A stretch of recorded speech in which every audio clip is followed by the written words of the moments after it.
જીતુ પટેલ, ગામ દાસદ, તાલુકો ઊંઝા, જિલ્લો મહેસાણા.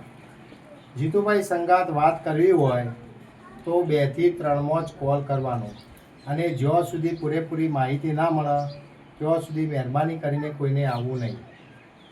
અને આ કાકો કયા ગામના છે આપણે એમની ટ્રીટમેન્ટ કરી, આપણે એમને પૂછીશું કે કેટલા વર્ષની તકલીફ હતી અને કેટલો ફરક પડ્યો. કાકા કયા ગામના હતા?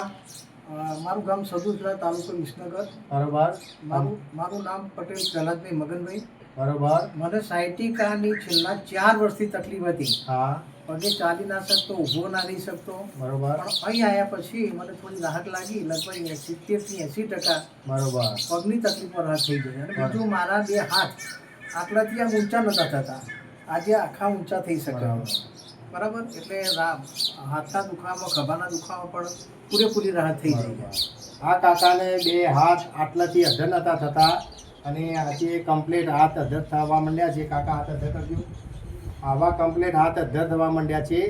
એ આટલાથી હાથ અધર થતા નતા કાકાના. આવા કોઈ પણ હોય તો જીતુ પટેલ પાસે આવજો. જય હિન્દ, જય જવાન.